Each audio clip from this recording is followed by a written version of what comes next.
Los elementos que aloja un tablero eléctrico domiciliario son los siguientes. Un interruptor general automático, que puede ser de 40 amperios, un interruptor diferencial de 42 amperios, pequeños interruptores automáticos para cada circuito independiente que deseemos.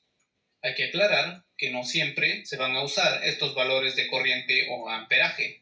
Para ello, debes hacer un cálculo de potencia de consumo para saber qué valores de corriente debe tener cada interruptor o llave. Pero, por lo general, se usan los valores de corriente que se muestran. Ahora veamos cómo deben ir conectados estos elementos. Los conductores eléctricos de fase y neutro vienen desde el medidor y se conectan como se ilustra. El interruptor diferencial trae una letra que indica a qué lado debe ir conectado la fase o línea y el neutro.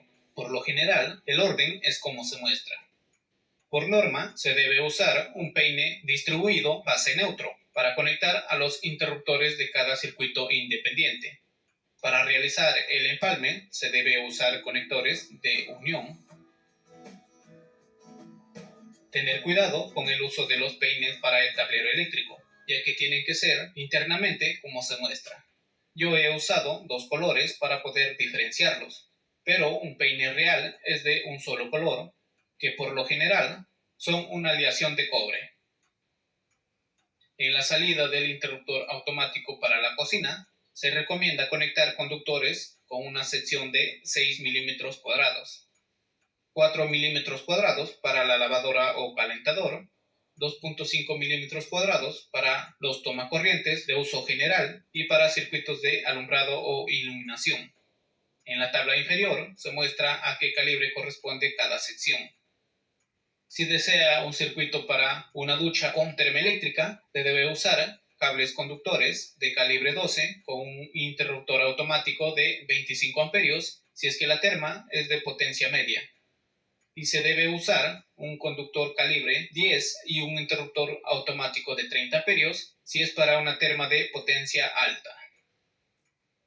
En algunos lugares es casi imposible conseguir un peine para el tablero eléctrico, por lo que otra opción es realizar las conexiones usando guirnaldas, que es como se muestra. Aunque esto está fuera de norma, siempre se usa. Si realizas este tipo de conexión, debes usar un conductor eléctrico calibre 8. También hay que aclarar que este calibre es el que debe usar para conectar desde el medidor hasta los interruptores o llaves del tablero eléctrico. Voy a explicar rápidamente qué función cumple cada uno de estos elementos en un tablero eléctrico. El interruptor general es un interruptor termomagnético encargado de proteger a los conductores eléctricos que van conectados a los interruptores de cada circuito independiente frente a una sobrecarga o cortocircuito. Otra función primordial es que se usa para cortar la corriente o activar de manera manual en caso de reparaciones de los interruptores que le siguen. El valor de corriente de corte debe ser mayor al de los interruptores de cada circuito independiente. El interruptor diferencial es el encargado de proteger a las personas frente a posibles contactos accidentales o contrafugas de corriente. En este ejemplo, el valor de 42 amperios indica que esta es la corriente o amperaje máximo que puede soportar, y el valor de 30 miliamperios es la diferencia de corriente permitida que soporta antes de saltar o desactivar toda la instalación eléctrica. El valor de corriente que soporta debe ser igual o mayor al del interruptor general. Este interruptor se diferencia de los demás porque tiene un botón o pulsador de testeo, el cual desactiva el circuito cuando es presionado. Los pequeños interruptores automáticos son interruptores termomagnéticos, cuya función es proteger los cables conductores de su respectivo circuito independiente frente a sobrecargas o cortocircuitos.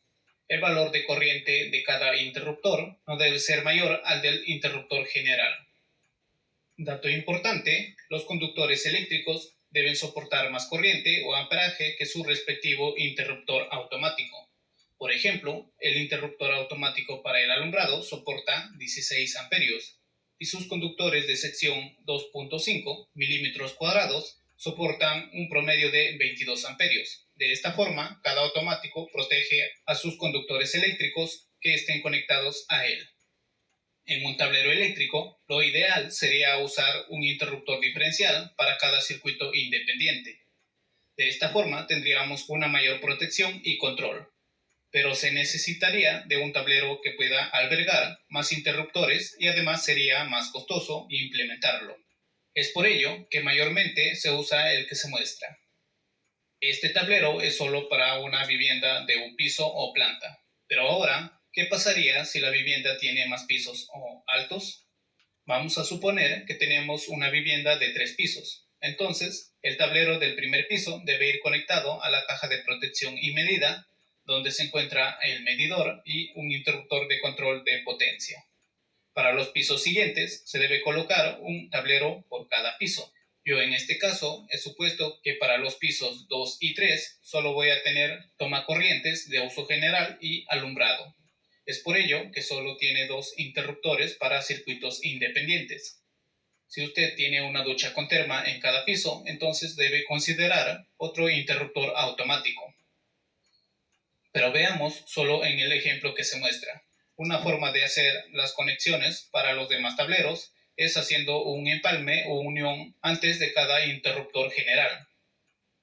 Para ello debes usar un conductor de al menos calibre 8 o 10. El valor de corriente de los interruptores generales de los pisos 2 y 3 he considerado que debe ser de 30 amperios y el diferencial de 32 amperios, ya que tenemos menos circuitos independientes.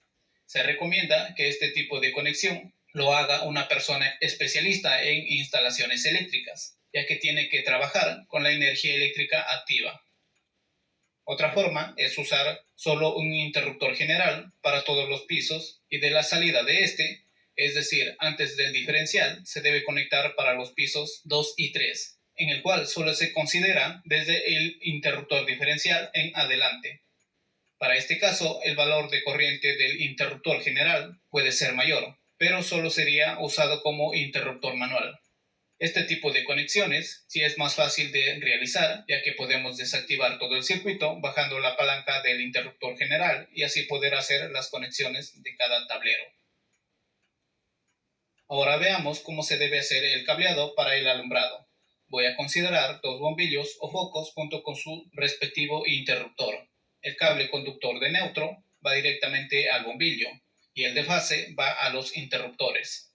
En el socket de cada bombillo, el cable de fase debe ir conectado en el borne que indica la parte central y el neutro en el borne de la parte rosca.